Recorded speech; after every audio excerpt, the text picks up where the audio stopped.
मैं हिंदुस्तान का रहने वाला था और ईरान में काम की तलाश में गया था। वहाँ मैं एक मशहूर बिल्डर बन गया था। जब मैं वापस हिंदुस्तान लौटा तो मेरे रिश्तेदारों में बहुत खूबसूरत लड़कियाँ थीं और वह सभी मुझसे शादी के लिए तैयार थीं। पर मैंने अपनी विधवा कज़न से शादी कर ली, जिसने मुझे 3 साल पहले रिजेक्ट कर दिया था। एक अमीर लड़के के साथ शादी कर ली थी, लेकिन आज मैं बहुत बड़ा बिल्डर बन गया था। मैंने हुमा से बदला लेने के लिए ये शादी की थी। पहली रात ही उसका हाथ पकड़कर उसके बाप के घर ले गया, पैसों की एक गड्डी उसके मुंह पर मारी और कहा, तुम एक बुरी औरत हो। मेरे अंदर की आग ठंडी हुई तो मैं वापस आ गया। बस उसने रोते हुए मुझे एक कागज़ पकड़ाया था। घर जाकर मैंने वह कागज़ खोलकर देखा तो मेरा दिल कटकर रह गया, क्योंकि वह उसकी शादी की पहली रात थी। ये था कहानी का शीर्षक। अब सुनिए मेरी पूरी कहानी मेरी जुबानी। हुमा का दुल्हन का जोड़ा बहुत ही खूबसूरत था। दीवारों पर झूलती गुलाब के पत्तों की सुनहरी लड़ियाँ, कमरे में महक बिखेरती बेला के फूलों की लड़ियाँ, और बीचों बीच वह एक सजी सवरी मगर कुछ सहमी कुछ घबराई सी दुल्हन बनी गुलाबी कलर के लहंगे में सिमट कर बैठी थी। लेकिन ये घबराहट नई नवेली दुल्हन की बिल्कुल नहीं थी, न ये उसकी पहली सुहागरात थी, क्योंकि 1 साल पहले भी आंखों में ढेर सारे सपने सजाए दुल्हन बनी थी। ये और बात है कि सपना ज़्यादा देर तक ना टिक सका। वह सिर्फ 1 साल ही सुहागन रही और फिर विधवा हो गई। उसे लगा जैसे जिंदगी वहीं थम गई हो। खानदान भर में उसकी बदकिस्मती के चर्चे होने लगे, मगर किस्मत का चक्कर देखिए कि वह एक बार फिर दुल्हन बनी, वह भी बिल्कुल कंवारे आदमी का, जिसके बारे में खुद उसकी खाला और बड़ी मम्मी ने मुंह फाड़ कर कहा था, इस विधवा को कौन अपनाएगा। यहाँ तो माँ बाप के सीने पर फिर से मूंग दलने को आई है। कुंवारी लड़कियाँ बैठी हैं। दुनिया इसके किस्मत पर दुख करने के बजाय उसको ताने मारने लगी। लेकिन फिर उसकी बुआ ही उसे अपने बेटे की जिद पर बहू बनाकर ले गई, और आज वह उनके बेटे के कमरे में पूरे हक के साथ दुल्हन का पिंक जोड़ा पहनकर दाखिल हुई थी। अब बहुत बेकरारी के साथ रुस्तम का इंतजार कर रही थी, जिसे कभी बहुत गुरूर और पूरे मन के साथ उससे निकाह की इच्छा का इजहार किया था, मगर उसने मना कर दिया था। रुस्तम उसका बुआ का बेटा था, जिसकी मोहब्बत उसने ठुकराकर उसके आन बान को तोड़ कर रख दिया था। अपने क्लास फेलो से शादी की थी और उसके मरने के बाद वह इद्दत बिताकर अब रुस्तम के निकाह में आ गई थी। ये सोच सोच कर ही उसका दिल तेजी से धड़कने लगा था। रुस्तम सच में उससे बहुत ज़्यादा ही मोहब्बत करता था, तभी उसकी शादी हो जाने के बावजूद उसने शादी ना की, जबकि परिवार में भी कुंवारी लड़कियां उससे शादी के लिए मरी जा रही थी। लेकिन रुस्तम ने अपनी बीवी के लिए हुमा का ही चुनाव किया था। सभी रिश्तेदारों ने अपनी उंगलियां दांतों तले दबा ली थी। उन्हें इस बात पर बहुत गुस्सा आया था कि उनकी कंवारी बेटियों को छोड़कर रुस्तम एक विधवा औरत से शादी कैसे कर सकता है। यही बात उन सबको समझ नहीं आ रही थी।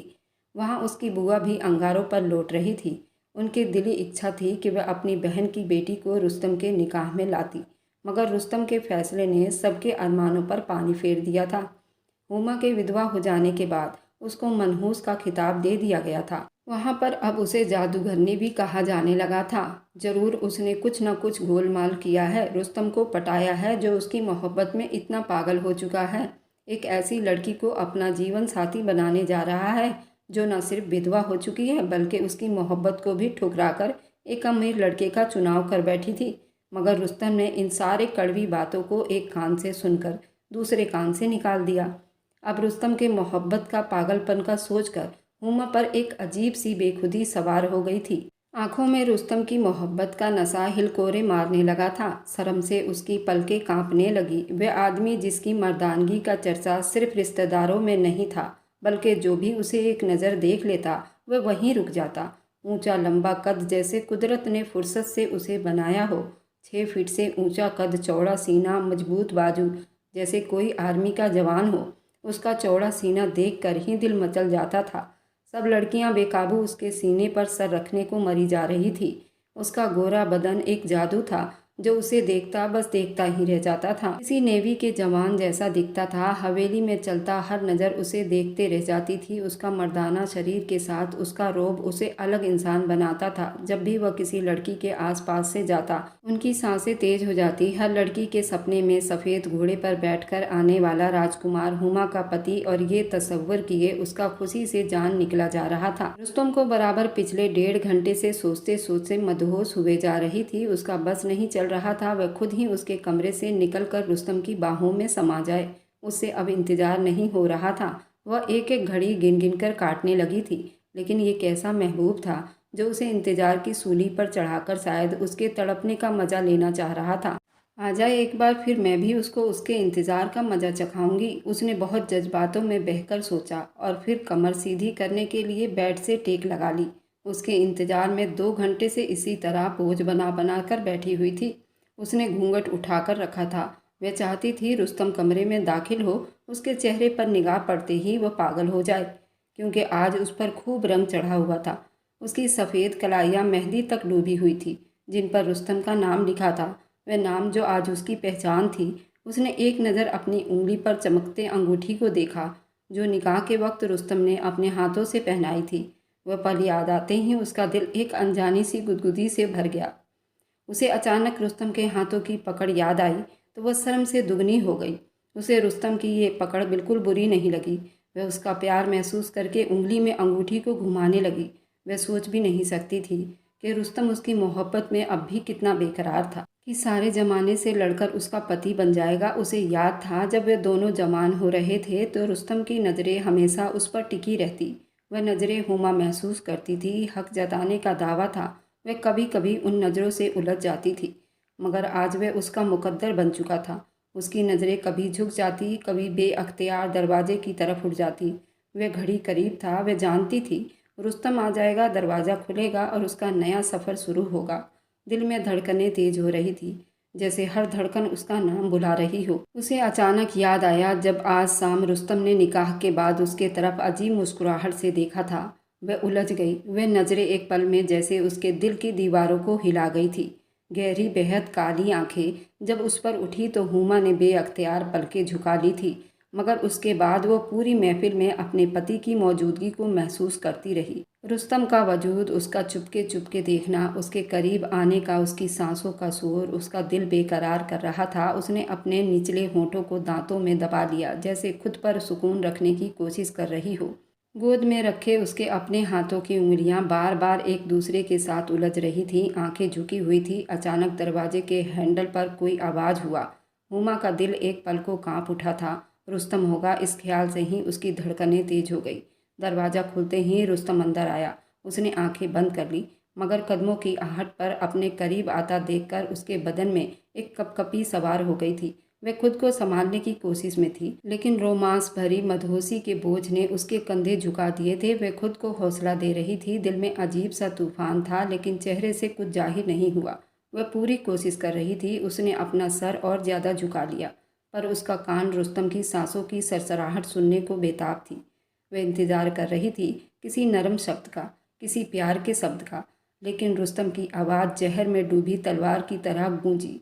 आज इब्राहिम तो खूब याद आ रहा होगा भाई, क्योंकि वह तो बहुत करोड़पति आदमी था, लेकिन आज मैं वो पहले वाला गरीब रुस्तम नहीं हूँ जिसे तुमने ठुकरा दिया था। करोड़पति ना सही, लेकिन लखपति जरूर हो गया हूँ।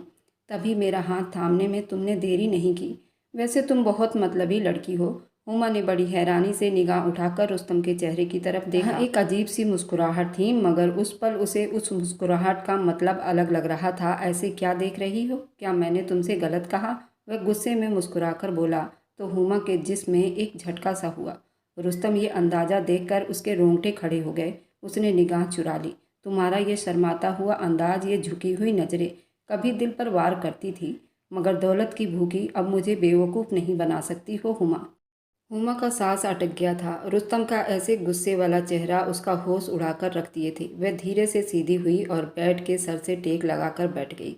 उसे रुस्तम के ऐसे रिएक्ट का तो बिल्कुल भी उम्मीद नहीं था। उसे लगा ये कोई भयानक सपना है, आँख खुलेगा तो शायद सब कुछ ठीक हो जाएगा, लेकिन उसकी बदकिस्मती से ये कोई ख्वाब नहीं था, बल्कि हकीकत थी। रुस्तम के सब तेजाब की बूंद की तरह उसके दिल पर गिरते ही जा रहे थे। वह बेबसी से अपनी उंगलियां मुट्ठी में दबाने लगी ताकि उसके हाथों की कपकपाहट कम हो जाए। रुस्तम आगे बढ़ा था। उसकी खुशबू उसे आने लगी थी, मगर अब उसे ये खुशबू अच्छी नहीं लग रही थी, बल्कि घुटन दे रही थी। हुमा के बिल्कुल सामने आकर रुका। फिर उसने एक अजीब सवाल किया तो हुमा पूरी जान से कांप उठी। चलो बताओ, कितने पैसे चाहिए तुम्हें हुमा? हुमा का दिल जैसे किसी ने मुट्ठी में जकड़ लिया हो। उसने सर उठाया। रुस्तम की आंखों में नफरत और गुस्सा, सब कुछ उसे साफ दिखाई दे रहा था। ये वही आंखें थी जिसमें कभी मोहब्बत की चमक थी। कितने पैसे चाहिए तुम्हें हुमा? कुछ पूछ रहा हूँ तुमसे। रुस्तम का सब जहर में डूबा हुआ था। इसलिए तुमने मुझे रिजेक्ट किया था ना, पैसों की खातिर? उसने नोटों की गड्डी निकाली और हुमा के सामने उसे लहराकर अचानक उसके ऊपर उछाल दी। नोट बिखरकर उसके दुपट्टे से, उसके बालों से उसकी गोद में आकर गिरे। हुमा का दिल दहल गया, मगर वह पत्थर की तरह बैठी रहे, जैसे जिंदगी पल भर में रुक गई हो। रुस्तम की आवाज़ फिर से गूंजी, ये रहे पैसे, अब तो खुश हो ना हुमा? हुमा के आंसू बेकरार होकर बाहर को निकलने लगे। उसके हाथ कांप रहे थे। उसने कांपती उंगलियों से दुपट्टे को संभाला, मगर अपने आंसू नहीं रोक पाई, जो चुप से उसके गालों को भिगोए जा रहे थे। वह रुस्तम के सामने चाहकर भी कुछ बोल नहीं पा रही थी। काश जुबान में ताकत होती, वो कह देती कि वो कभी लालची नहीं थी, कभी पैसों की चाहत नहीं की उसने। जानबूझकर रुस्तम के मोहब्बत को नहीं ठुकराया था, उसे सच बताना चाहती थी, मगर जुबान गूंगी हो गई थी। वैसे भी वो पहली रात उसकी माँ के बारे में उसे क्या बताती? वो पहले ही इतना उसके बारे में बुरा सोच रहा था। अगर वह हुमा के मुँह से अपने माँ के बारे में कुछ भी सुन लेता तो और ज़्यादा उसका दिल बुरा हो जाता, क्योंकि ये तो समझ ही गई थी कि वह तय करके बैठा हुआ है कि उसकी कोई बात भी समझनी नहीं है और ना ही माननी है। रुस्तम ने झुककर उसके चेहरे को हाथ से ऊपर उठाया। उसके हाथों की पकड़ बहुत तेज थी, वह मना ना कर पाई। ये आंसू किसके लिए है हुमा? ये खुशी के तो नहीं हो सकते, जरूर अफसोस के होंगे। जो सोचा था वैसा सीन नहीं हुआ और दाम भी कम मिले। हुमा ने उसकी आंखों में झांक कर वहाँ नफरत देखी थी, मगर एक दर्द भी छुपा हुआ था। रुस्तम के होठों पर गुस्सा था, लेकिन आंखों में दर्द, वह दुख जो उसकी माँ ने उसके अंदर डाला था, और वह बिन सच्चाई को जाने अपनी माँ की बातों में सच समझकर आज उसको इतनी तकलीफ दे रहा था। ऐसे लोग खुद अपनी बर्बादी के जिम्मेदार होते हैं, क्योंकि उन्हें सामने वाले जिसके लिए ये सब बताकर बनाकर कहे गए हैं उस पर विश्वास नहीं करेंगे और उसे यूं ही अपना दुश्मन समझेंगे। वे अपनी बर्बादी खुद अपने हाथों से लिखते हैं और उसी में जलकर राख भी हो जाते हैं। और आज यही सब रुस्तम के साथ हो रहा था। हुमा ने कांपते हुए अपने चेहरे को छुड़वाने की कोशिश की और जल्दी ही उठकर वहाँ से जाने लगी, मगर रुस्तम ने उसकी कलाई थाम ली। कहाँ जा रही हो? उसका शब्द बिल्कुल ठंडा था। अभी तो तुम्हें तुम्हारा असली दाम बताने हैं। तुम्हारी कीमत अभी मेरे दिल में क्या है ये तो जान लो हुमा। हुमा ने सवालिया नज़रों से उसके तरफ देखा था। मैं तुम्हें बीवी के रिश्ते में नहीं देखता हूँ। रुस्तम के शब्द खंजर बनकर उसके सीने में उतर रहे थे। ये निकाह मैंने सिर्फ तुमसे बदला लेने के लिए किया था, ना कि बीते हुए कल में मोहब्बत की वजह से किया था।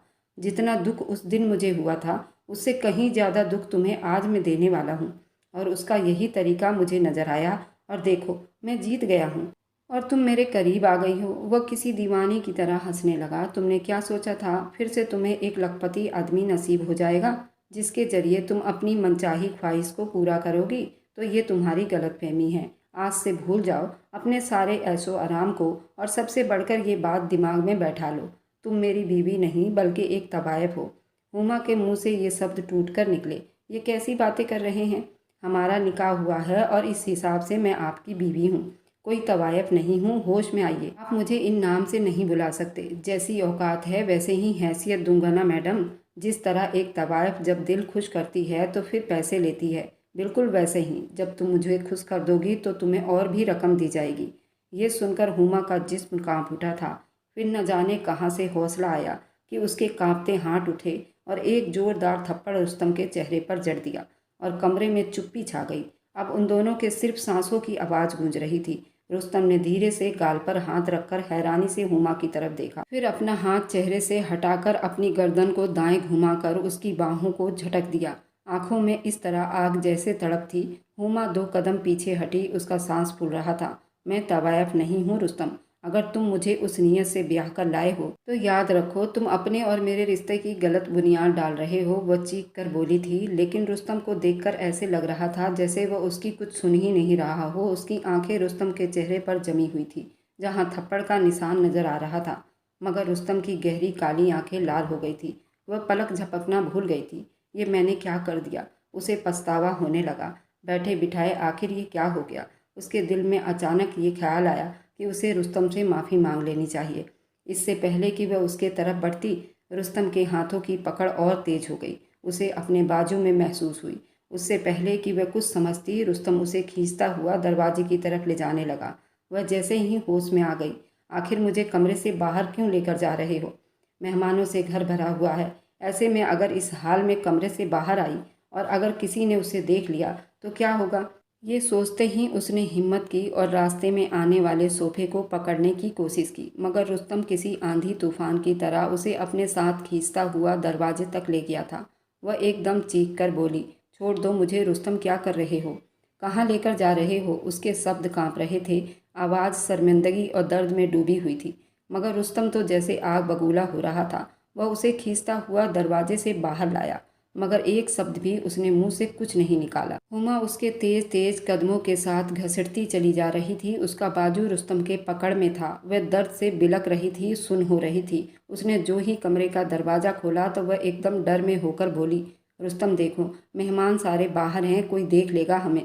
वह दरवाजे से बाहर नहीं निकलना चाहती थी और कमरे के अंदर ही अपने और रुस्तम के समस्याओं को समझदारी से सुलझा लेना चाहती थी, मगर उसकी हर कोशिश जैसे नाकामी में उतर आई थी। रुस्तम ने उसे कमरे के दरवाजे से खींचकर बाहर निकाला।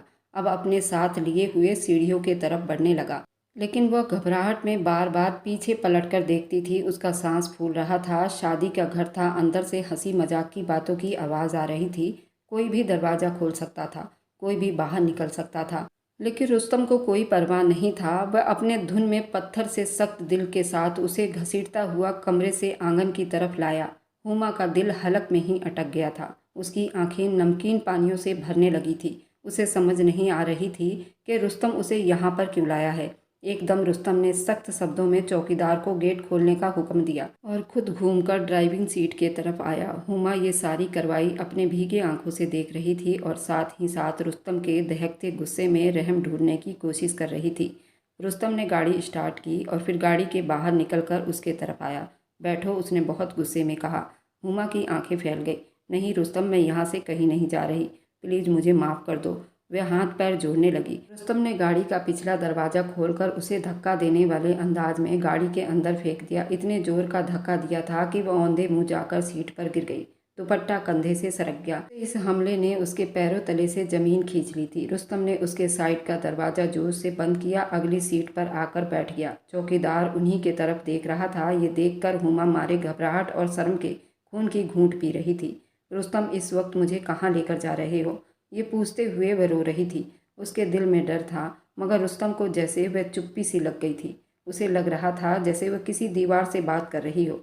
फिर वह ऊंचा ऊंचा रोने लगी, मगर रुस्तम ने एक बार भी पीछे मुड़कर नहीं देखा था। वह कांप रही थी। उसके दिल की हालत वही थी जैसे कोई अंधा कुएं के किनारे पर खड़ा हो और नीचे गिरने का डर दिल में हो।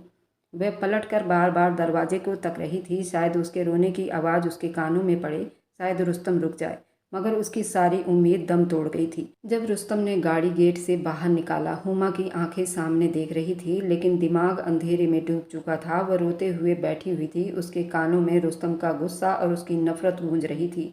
ये वही आदमी था जिसकी मोहब्बत पर कभी वो यकीन करती थी, मगर अब वही आदमी उसे ताने दे रहा था और ना जाने कहाँ लेकर जा रहा था। लेकिन उसका दिमाग इस तरह डूब चुका था, उसे कुछ समझ नहीं आ रही थी। रात के पिछले पहर, शादी की पहली रात, उसका पति उसे रोड पर क्यों लेकर आया।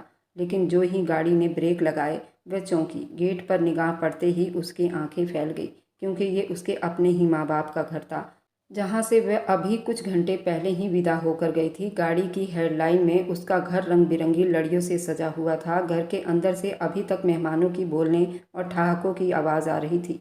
वह गायब दिमागी से अपने घर को देखने लगी, लेकिन समझ नहीं आ रही थी कि रुस्तम उसे उसके ही घर क्यों लेकर आया था। वह अभी इसी सोच में थी। रुस्तम ने गाड़ी का दरवाज़ा खोला। उतरो। उसका शब्द बिल्कुल कठोर था। हुमा ने सर घुमाकर उसे गायब दिमागी से देखा। जिसे समझ न आया हो, रुस्तम मुझे यहाँ क्यों लेकर आए हो। उसका दिल बैठ गया। रुस्तम ने एक पल उसकी आंखों में देखा। उसका अपना दिल डूब सा गया, मगर जल्दी ही खुद को संभालते हुए फिर से गुस्से में बोला, उतर जाओ, तुम्हारा घर आ गया है, यही तुम्हारा ठिकाना है। एक रात की कीमत मैंने चुका दी है, बाकी रातों के लिए मेरे पास पैसे नहीं हैं। जब पैसे आ जाएंगे मैं तुम्हें यहाँ से ले जाऊँगा। ये शब्द सुनकर हुमा के दिल पर जैसे बिजली गिर गई थी। पर वह क्या कर सकती थी। उसके दिल को कैसे बदल सकती थी, कैसे उसे सच्चाई बताती, जब उसकी माँ ने उसके लिए इतना बुरा जहर भर दिया है। वो उसके दिमाग से चाह कर भी नहीं निकाल सकती थी। अब उसने सब कुछ अल्लाह पर छोड़ दिया और वह गाड़ी से उतरकर तुरंत अंदर चली गई। जैसे ही उसके रिश्तेदारों ने उसे देखा, सबका मुंह खुला का खुला ही रह गया।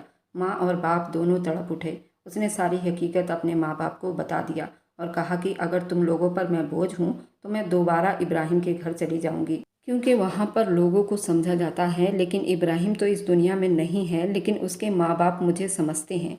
शायद वो मुझे ठिकाना दे देंगे। हुमा की माँ तड़प उठी थी। बाप के तो जैसे पैरों तले से ज़मीन निकल गई थी। उनके अपने ही बहन ने उनके साथ इतना बड़ा धोखा किया था, तो वह क्या कर सकते थे। अपनी बेटी को गले से लगा लिया और रोने लगे। हुमा को गम से बाहर निकालने में 1 महीना बीत गया। हुमा की माँ ने कहा, हुमा, तुम्हें कहीं जाने की ज़रूरत नहीं है, बस तुम मेरे पास रहोगी, मेरी औलाद हो। रुस्तम ने जो भी किया है, अल्लाह उसकी सज़ा उसे ज़रूर देगा। धीरे धीरे ठीक होने लगी। इब्राहिम जहाँ पर काम करता था, हुमा वहीं पर अपना काम ढूंढकर करने लगी। उसने पलटकर कभी रुस्तम से बात करने की कोशिश नहीं की। ना ही हुमा के माँ बाप ने उन लोगों से कोई बातचीत की। वे लोग तो अपना रिश्ता ख़त्म कर चुके थे। रुस्तम अब हर दिन इंतज़ार कर रहा था, आज उन लोगों का फ़ोन आएगा और वह मुझसे गिड़गिड़ाकर माफ़ी मांगेंगे और हुमा को दोबारा मेरे पास छोड़ जाएंगे। लेकिन ये ख्याल उसके दिमाग में ही रहा। ऐसा कुछ भी नहीं हुआ। उन लोगों ने कोई फ़ोन नहीं किया था। इधर रुस्तम के माँ के पैर ज़मीन पर नहीं टिक रहे थे। उसने अपने बहन की लड़की को घर में बुला लिया। वह रुस्तम के आगे पीछे घूमती रहती, उसको अदाएं दिखाती थी। और फिर उसने अपने पहली शादी के पूरे 3 महीने के बाद रुस्तम ने आखिरकार अपनी माँ की बात मानकर अपने खाला की बेटी से शादी कर ली। वह दिन उसके ज़िंदगी का सबसे बुरा दिन था। उसे रह रहकर हुमा की बहुत याद सता रही थी। मन ही मन अपने माँ को भी कोस रहा था, मैं कितना बुरा इंसान हूँ, घर पर आई मोहब्बत को ठुकरा दिया। इतना तड़पा उसकी मोहब्बत के लिए, और जब वो मुझे मिली तो 2 पल अच्छे से बात भी ना कर सका। मुझसे गिरा हुआ इंसान कोई और हो ही नहीं सकता। अपने ही हाथों से अपने पैरों पर कुल्हाड़ी मार ली। उसकी खाला की बेटी जमीला खूबसूरत थी, बहुत थी, लेकिन उसकी कोई भी आदत रुस्तम को पसंद नहीं थी। जमीला का रोज का बाहर का घूमना, बाहर खाना खाना, मेकअप करना, लंबी लंबी डींगे हाँकना, घर की जिम्मेदारी उसे अच्छी नहीं लगती थी। शादी के 15 दिन के बाद ही रुस्तम जमीला में आपस में तू तू मैं होने लगी। वह रुस्तम की बातों को हवा में उड़ा दिया करती थी।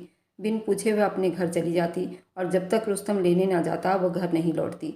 एक दिन जमीला को उसने किसी अनजान लड़के के साथ बात करते देखा, जो शायद वह उसके स्कूल का दोस्त था या फिर कॉलेज का। लेकिन जिस तरह से उस लड़के के साथ चिपक चिपक कर बातें कर रही थी, उसके दिल को आग लगा गई थी। उस लड़के ने शायद उसको बर्थडे पार्टी में गिफ्ट दिया था, जो शायद अच्छा दोस्त तो कभी नहीं दे सकता। वह गिफ्ट देखकर रुस्तम के आंखों में खून उतर आया, क्योंकि वह ऐसा गिफ्ट नहीं था। वह जमीला के लिए कंपनी का कच्छा और बनियान था। उस दिन तो रुस्तम उस पर बरस पड़ा और उसकी खूब पिटाई की। और जब रुस्तम ने ये बात अपनी माँ को बताई तो वह भी हैरान हुई और जमीला को डांटा। लेकिन जमीला कोई डांट खाने वाली लड़की नहीं थी। उसने तुरंत रुस्तम की माँ पर हाथ उठा दिया, उसको बालों से पकड़कर पीटने लगी। सारी गलती जमीला की ही थी, फिर भी वो सबसे लड़ बैठी थी और रुस्तम से मार खाकर वह अपना बदला रुस्तम की माँ से उतार रही थी। उसने पुलिस केस भी कर दिया था। पुलिस भी उनके घर पर आ गई थी। जमीला को काफ़ी चोटें आई थी, जिसकी वजह से पुलिस ने उसे अरेस्ट कर लिया था, और जमीला की माँ भी उन लोगों पर चढ़ बैठी थी।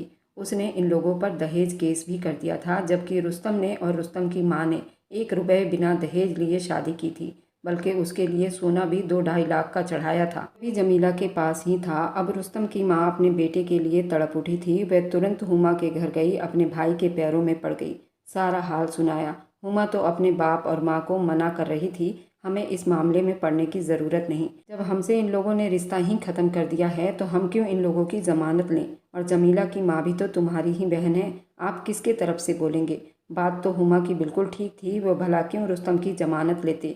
जब रुस्तम ने हुमा से सारा रिश्ता तोड़कर वहाँ छोड़कर आया था, फिर सभी रिश्तेदार दबाव डालने लगे। हुमा ने तलाक नहीं ली है, ना ही रुस्तम ने हुमा को तलाक दी है। तुम्हें इतना बात बढ़ाने की ज़रूरत नहीं। अपने दामाद का ज़मानत ले लो और बात को यहीं ख़त्म करो। रुस्तम की माँ हुमा के घर से रोती बिलखती वापस आ गई थी, क्योंकि हुमा के पिता ने साफ मना कर दिया था, उनके साथ नहीं आए थे। रुस्तम की माँ, जमीला की माँ, हुमा के पिता, ये तीनों सगे भाई बहन थे। वे दोनों बहनें एक हो गई थीं और भाई को अलग कर दिया था। और जब जमीला ने अपना असली रूप दिखाया तो उनके चारों कोने चित हो गए। जमीला एक बहुत बिगड़ी हुई लड़की थी। उसके कई बॉयफ्रेंड थे और उन सभी से वो पैसे लेती और उन पैसों को अपने फैशन और मेकअप में उड़ाती। और जब इस बात की खबर रुस्तम को लगी तो रुस्तम अपने आपे से बाहर हो गया था, जमीला पर हाथ छोड़ बैठा था। आज रुस्तम की माँ अपने बेटे के लिए चीख चीख कर रो रही थी। उसने अपने मुंह से अपने गुनाह को कबूल किया था। मैंने जो कुछ भी हुमा के लिए कहा वह सब गलत था। हुमा एक पाक दामन लड़की थी, वह तुम्हें पसंद करती थी, लेकिन मैंने दहेज की लालच में ये सब किया था, क्योंकि रुस्तम की खाला दौलतमंद थी, उसके खालू की सरकारी नौकरी थी। जमीला की माँ भी बहुत चालाक औरत थी। उसे पता था अगर रुस्तम एक विधवा औरत से शादी कर सकता है तो मेरी बेटी तो कंवारी है और उससे शादी करने के बाद तो मैं उसे एक फूटी कौड़ी नहीं देने वाली। उसने तुरंत रुस्तम से अपनी बेटी की शादी कर दी। जमीला को सिखा पढ़ाकर यहाँ भेजा कि अपने पति को अपने काबू में रखना और सास को ज़्यादा मुंह मत लगाना, एक कहे तो चार सुना देना। रुस्तम की माँ को जमीला बहुत पसंद आई थी और उसी चमक दमक ने उन दोनों की वह गत बना दी थी कि दोनों माँ बेटा अपने आंसू छुपाते फिर रहे थे। रुस्तम 1 महीना जेल में रहने के बाद बाहर आ गया था। वह जमीला के साथ बिल्कुल नहीं रहना चाहता था। वह जमीला को तलाक देना चाहता था।